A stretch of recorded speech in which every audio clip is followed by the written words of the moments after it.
실리프팅이 억울해진 이유, 가장 대표적인 것은 바로 광대가 커진다입니다. 광대가 커져서 실리프팅이 망한 분들은 다양한 이유가 있긴 하겠지만 몇 가지 이유를 오늘 이야기해 보려 합니다. 안녕하세요. CR닥 닥터빈스 이명빈 원장입니다. 오늘은 많은 분들이 관심을 갖고 계신 실리프팅에 대해서 이야기해 보려 합니다. 다른 모든 시술이나 수술과 마찬가지로 잘만 받으면 매우 효과가 좋은 것이 실리프팅인데요. 많은 오해나 편견, 소문으로 인해서 실리프팅 입장에서 보면 참 억울할 것 같아요. 실제로 진료를 하다 보면 실리프팅을 받은 주변 분들의 안 좋았던 기억이라거나 자기가 2, 3년 전쯤에 실리프팅을 받고 나서 불편했던 경험 때문에 실리프팅은 정말 받고 싶지만 주저하시는 경우가 상당히 많더라고요. 저 같은 경우에는 하루에 보통 2명 또는 3명, 막 성수기가 되면 하루에 3명, 4명 이상의 환자분들에게 실리프팅을 해드리는 경우가 있는데요. 대충 따져보면 1년에 한 거의 1000명에 가까운 실리프팅 시술을 하게 되는 것 같아요. 이렇게 아무리 많은 수의 실리프팅 경험이 쌓였다 하더라도 저도 신이 아니기 때문에 가끔은 환자분들에게 불편함을 좀 안겨드리는 경우도 있지만 이런 것들을 간단한 처치로 다시 교정해 드리고 나면 만족감을 드리는 경우가 많이 있는데요. 충격적으로 불편함을 느끼게 만들었던 경우는 거의 없었던 것 같아요. 그렇기 때문에 이렇게 오해나 편견을 갖고 계신 분들을 진료할 때는 이런 선입견을 없애드리려면 평소보다 2배, 3배의 시간이 필요한 경우도 생기더라고요. 아무튼 오늘은 그런 오해나 편견이 쌓여서 실리프팅이 매우 억울해진 이유가 몇 가지 있는데요. 그것에 대해서 이야기해 보겠습니다. 실리프팅이 억울해진 이유, 가장 대표적인 것은 바로 광대가 커진다입니다. 세상에서 얼굴이 커져 보이고 싶은 사람은 단 한 명도 없을 거라 생각합니다. 너무 말라서 얼굴이 좀 살쪄 보이고 싶은 분은 있긴 하겠지만 커져 보이고 싶은 분은 한 명도 없을 거예요. 그런데 실리프팅을 받고 한참이 지났는데도 붓기가 다 빠졌는데도 얼굴이 크게 남겨져 있어서 스트레스였다는 분들이 꽤 있더라고요. 갸름하고 부드러운 얼굴에 선을 만들어 주는 것이 리프팅의 핵심인데요. 정반대의 결과를 얻게 되었다면 제가 생각해도 정말 속상할 것 같긴 해요. 광대가 커져서 실리프팅이 망한 분들은 다양한 이유가 있긴 하겠지만 몇 가지 이유를 오늘 이야기해 보려 합니다. 그 첫 번째 이유는 적절하지 못한 실의 사용입니다. 여러분들은 잘 모르시긴 하겠지만 실리프팅에는 다양한 브랜드도 있지만 실이 해주는 역할도 참 다양하거든요. 피부를 이렇게 쭉 당겨 올려준다거나 피부를 이렇게 모아준다거나 또는 실리프팅 효과를 길게 해주기 위해서 고정을 시켜주는 실도 있고요. 여기서부터 오류가 생기는 거죠. 고정을 해줘야 하는 위치거나 당겨서 올려줘야 하는 위치에 살을 모아준 형태의 실을 넣어버리게 되면 특히 그 부분이 광대 주변이라면 그쪽으로 살이 다 모여서 얼굴이 커질 수밖에 없거든요. 두 번째는 바로 벡터입니다.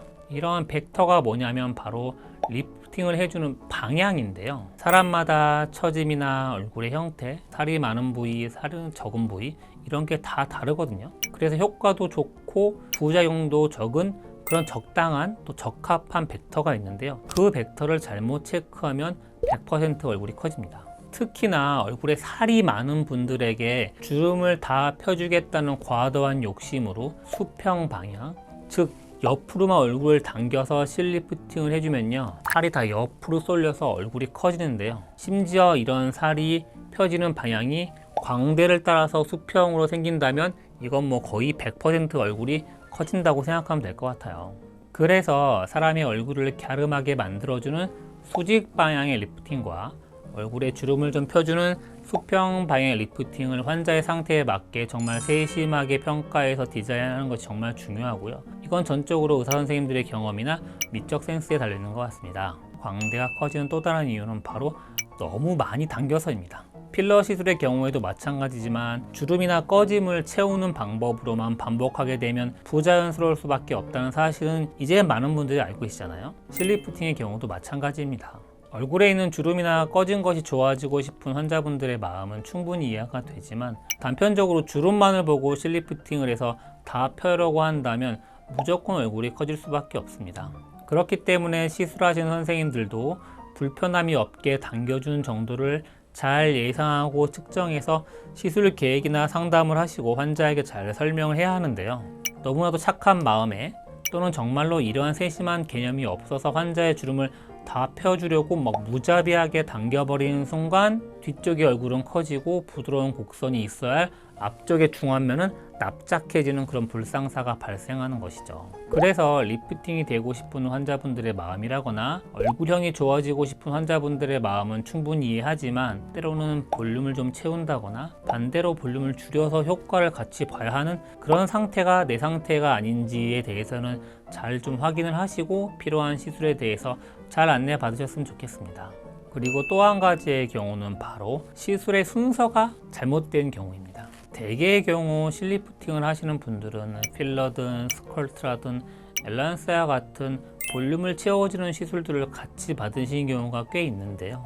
환자의 상태나 시술의 목적 그리고 부위에 따라서 리프팅을 먼저 하고 채워주는 게 좋을 때도 있고 반대로 채워주는 것을 먼저 하고 리프팅을 하는 것이 좋을 때가 있는데요.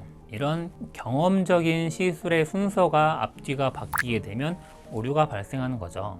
예를 들어서 이미 먼저 채워서 볼륨이 생긴 부분들이 리프팅이 돼서 이런 볼륨이 얼굴 뒤쪽으로 따라 올라가서 얼굴이 커져 보인다거나 반대로 실리프팅을 하게 되면 실이 지나가는 길에 얇은 터널과 같은 길이 생기는데 그 길을 따라서 필러들이 지나가면 그 부분들이 더 부어서 커져 보이는 그런 것들도 생길 수가 있죠. 둘 중에 무엇을 먼저 하는 것이 맞는지는 상태나 부위에 따라 다 다른데요. 이런 점을 잘 알고 시술 받으시는 것이 생각보다 많이 중요합니다. 자, 오늘은 실리프팅을 하고 광대가 막 커지는 경우들, 그것들이 왜 생기는지, 그리고 예방하려면 어떤 점에 대해서 주의를 해야 하는지 알아보았습니다. 어쩌면 오늘 내용의 한 90%는 원장님들께서 기억하셔야 되는 부분일 수도 있지만요.